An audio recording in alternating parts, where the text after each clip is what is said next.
بسم اللہ الرحمن الرحیم الحمد للہ رب العالمین والصلاة والسلام على اشرف الانبیاء والمرسلین وعلى آلہ وصحبہ ومن تبعهم بإحسان الى یوم الدین اما بعد.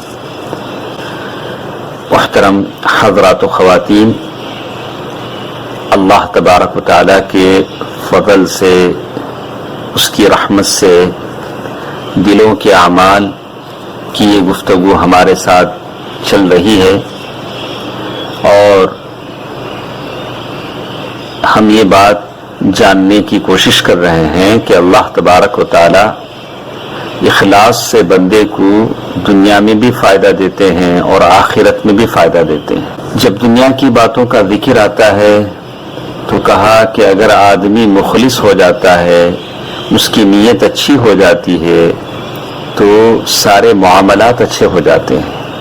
آپ کا کوئی معاملہ گڑبڑ میں نہیں ہوگا، میرا کوئی معاملہ مشکل میں نہیں پڑے گا، ہماری حالتیں اچھی ہو جائیں گی. آج کل کا ماحول یہی پتہ دیتا ہے کہ ہمارے حالات بگڑے ہوئے ہیں اور ہمارے کاروبار نقصان کی ڈگر پر چل رہے ہیں، ہمارے آئلی خاندان کی زندگی جھگڑوں کی نظر ہو رہی ہے، اور اللہ سے ہمارا تعلق اس لیے بگڑ رہا ہے کہ ہماری نیتوں کی اصلاح ضروری ہو گئی ہے. شیخ الاسلام رحمہ اللہ نے یہی بات کہی، وَمِلَاكُ ذَلِكَ كُلِّ صَلَاحُ النِّيَّةِ لِلرَّعِيَّةِ وَإِخْلَاصُ الدِّينِ كُلُّهُ لِلَّهِ.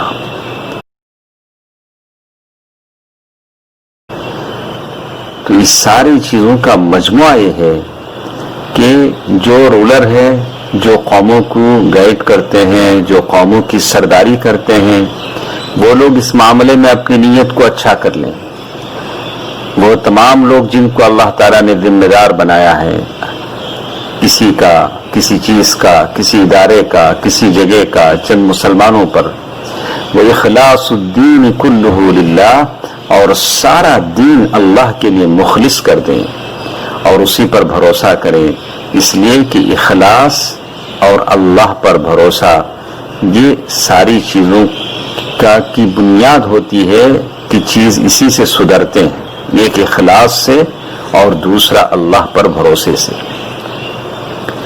اسی کے ساتھ ساتھ ایک اور چیز جس میں ہم آپ کو لے چلتے ہیں کہ اخلاص سے دنیا میں انسان کو کیا فائدہ ہوتا ہے، تو شیخ محترم نے اس کو بھی جس کتاب کو ہم پڑھ رہے ہیں، اس کتاب کے لکھنے والے نے صفحہ نمبر 91 پر اس بات کا خلاصہ کیا، کہا ان صاحب الاخلاص یکفیہ اللہ من وجوہ عدہ.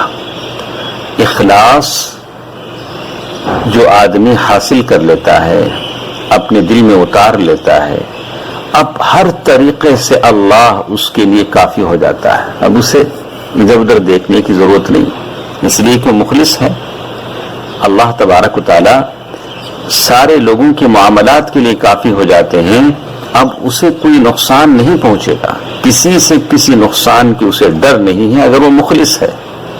اللہ تبارک و تعالی نے سورۃ الزمر آیت نمبر 36 جس میں اللہ تبارک و تعالی نے فرما دیا، أليس الله بكاف عبده أليس الله بكاف عبده ويخوفونك بالذين من دونه ومن يضلل الله فما له من هاد. أليس الله بكاف عبده ويخوفونك بالذين من دونه ومن يضلل الله فما له من هاد. کیا اللہ تبارک و تعالی اپنے بندے کے لیے کافی نہیں ہے؟ یہ لوگ آپ کو اللہ کے سوا اوروں سے ڈرا رہے ہیں، اور جسے اللہ گمراہ کر دے اس کی رہنمائی کرنے والا کون ہے؟ سورۃ الزمر آیت نمبر 36 کی آیت ہمارے ساتھ ہے. اس میں اللہ تبارک و تعالی نے جس لفظ کا استعمال کیا ہے عبد، یعنی عبد اس کی اضافت کی گئی ہے معرفہ کی طرف اور وہ ضمیر ہے عبدہ، اور مفرد یعنی سنگلر لفظ عبد جب معرفہ کی طرف اضافت اس کی ہوتی ہے تو اس میں ایک طرح کا عموم آ جاتا ہے. عموم یعنی خاص نہیں، ہر ایک کے لیے یہ چیز عام ہو جاتی ہے. تو معنی یہ ہوا الیس اللہ بکاف عبادہ. 7 قراتوں میں سے بھی ایک قرات ایسی بھی پڑھی جاتی ہے الیس اللہ بکاف عبادہ، کہ اللہ تبارک و تعالی اپنے بندوں کے لیے کافی نہیں ہے. تو بندے جب مخلص ہوتے ہیں تو بس اللہ تبارک و تعالی ان کی ضمانت لے لیتے ہیں، اب کسی سے انہیں ڈرنے کی ضرورت نہیں ہے. تو معلوم یہ ہوتا ہے کہ اللہ تبارک و تعالی نے سورۃ الزمر آیت نمبر 36 میں جب عبودیت کا ذکر کیا، بندگی کا ذکر کیا، تو اس کو جوڑا اپنے ساتھ اس کو جوڑا. اللہ نے ایسا تو نہیں کہا الیس اللہ بکاف خلقہ، کیا اللہ مخلوق کے لیے کافی نہیں ہے؟ ہم سب مخلوق ہیں، ایسا بھی ہو سکتا تھا. اللہ نے ایسے نہیں کہا الیس اللہ بکاف محمدا، کیا اللہ محمد صلی اللہ علیہ وسلم کے لیے کافی نہیں ہے؟